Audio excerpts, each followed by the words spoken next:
Lisa Spencer, Indiana County Department of Human Services, brought to you by Marcus and Mack, a law firm representing injured people. Good morning, Lisa. Good morning. How are you doing today? I'm wonderful, and it's good to have you with us here today. Have you thawed out from the point in time survey a week or so ago?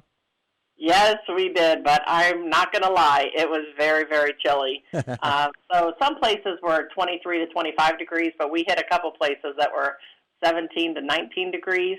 But when that wind hit, it had to be in single digits for the wind chill. It was freezing. Yeah. So the good news is we didn't find anybody outside or in their cars.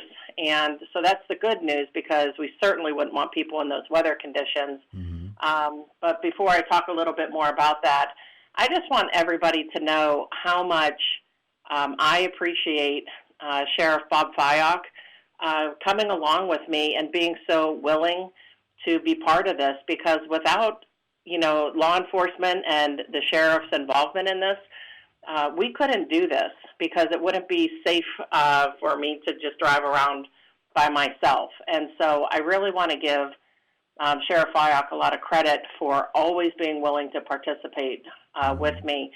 So things were a little bit different this year. So this is, everyone knows that this is a requirement from HUD at the federal level, that we have to go out and once a year on one of the coldest nights of the year that's chosen by Pennsylvania. So, we can't rearrange rules, but this year we weren't allowed to start until 10 o'clock to go out, because it's kind of like a COVID year, and they were doing more of an observation. So we kind of twisted ours a little bit. We wanted to do observation, but surely if we would have found somebody, we would have absolutely have tried to help them. And I also want to thank ICAP, because they were able to get a couple of apartments ready for us, just in case we had found someone that we could have put them right into the apartments, at least for overnight, until the homeless case manager could come out and work with them the next morning. So it was a little different this year, but what was kind of a neat thing is we were able to have 6 other people who volunteered to drive in different parts of the county. So we covered more of the county this year by having people kind of divide up and conquer different areas. And the plan was, they were just strictly observation, and if they had found anyone, Sheriff and I would have been contacted, and we would have gone to meet them with the person or the family and do the assistance. So it kind of was nice to see that we're expanding a little bit, and people are willing to help out with this effort, just because it's just something that we need to be careful that we don't think of this is just one day a year, though. Yeah. This is all year long, and these days just get more kind of emphasis on them, just because it's so cold. But that heat's no joke in the summer either, as much as people kind of just think, oh, you could camp outside.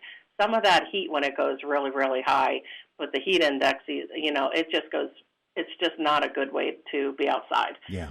So did you get to meet Court? Everyone remember, this is all year round, this problem. Did you get to meet Court?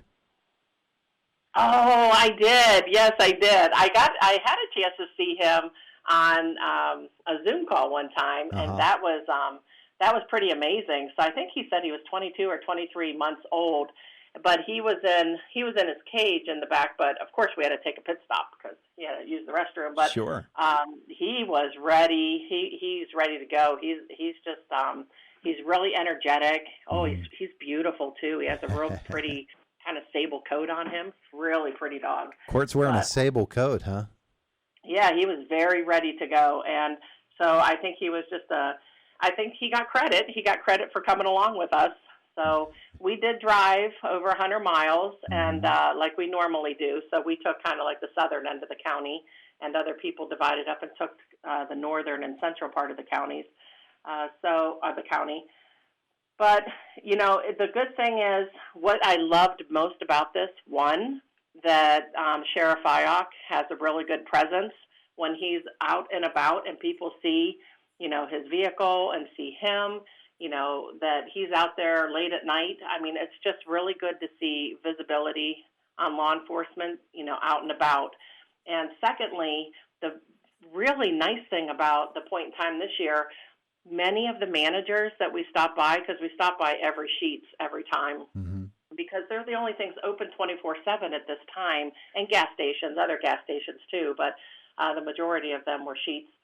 And they have the same managers working, and they have the same staff. And that's really great because when we walked in, they already knew exactly what we were doing. They already knew what we were going to be asking. They knew the referral system. They knew that it was up on their bulletin board. So that's a really positive thing because we're really embracing like a community effort, and just having the police departments even help us. Someone had mentioned when they were driving through their community, they had seen the police, their police officers drive through the parks, drive through the cemeteries, and that's really what we need. We need a community effort to really try to get people into safer living conditions. We should explain Court is Indiana County's new officer, canine officer. So Court, the German Shepherd, was on duty. And that's good news. All right, so let's move on to something else that I know you are quite concerned with, and that is keeping up to date on the vaccine and its availability here in Indiana County. Everybody is wondering, when can I get my arm poked? Right. And you can help us to understand this whole procedure. Yes, and I think so. The easiest way to be able to figure out different where the vaccines are offered is to go on to the PA Department of Health website and go under the COVID-19 section. Well, actually, on the website, when you pull it up, you'll see a tab for COVID-19 vaccine providers. And if you click that, then it'll pull it up. If you scroll down just a little bit, it'll pull down a provider's map for you, Pennsylvania Vaccine Provider Map. And if you just put the area code in at the top, it'll pull up Indiana County, and it will tell you the different areas, different pharmacies and IRMC. It'll give you that information so that you can register for your shot online. They have the links right there, and you can go to any pharmacy that's closest to you. So if you live on the outskirts, on the kind of like on a border of the county, and you find one that's closer to you in a different county, you can go there too. And I think that's a misconception that we really want people to know. You don't have to stay within Indiana County because this is a federal vaccine. So we go across county lines here, and actually you can go across state lines too. But, that would be a little far for us. So that's the easiest way to do that. There are also phone numbers. The only one I didn't see listed was the IRMC phone number for the scheduling center. But if you call our office, we're happy to give you that number. And that would be for people who don't have access to the internet or do not have a computer. You can sign up by telephone. All right. So we really want to get this information out because I know there's a lot of anxiety over this, and people are really wanting to get their shots. Now, according to Director Stutzman over at EMA, the vaccines are coming in, but we don't have that many, so we're still waiting. We're only as good as what we can receive. So people will need to be patient, and hopefully we can get get our hands on more vaccines so that we were able to increase the number of people who want to get it. Couple of minutes left with Lisa Spencer, Indiana County Department of Human Services. You mentioned Tom Stutzman. He announced at the commissioners' meeting that they're going to have another COVID testing site coming up in the month of February, starting Saturday the 13th. Oh, yes, we definitely want to mention this, too. So this is testing. This is not where you go to get your vaccine, but this is if anybody who wants to have a COVID test, this is free. You can go from February 13th, which is Saturday, to through February 17th from 9 o'clock to 6 o'clock at night over at the old Bon-Ton parking lot at the Indiana Mall, and that's the drive-through testing site, and no appointment is needed. You can just show up. It's a first-come, first-served basis. You have to bring a photo ID, and you can get your test results. They're saying 2 to 7 days after you're tested, but anybody who wants to have that COVID-19 test is welcome to show up. Last time, I think we had about 500, maybe 500, a little bit over 500 people.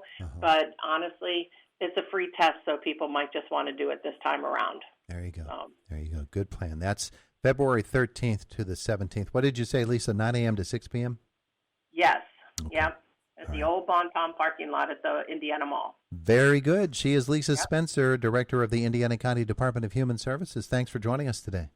Yeah, we crammed a lot in there. Thank you so much. Okay. Have a great day. You too. We'll see you.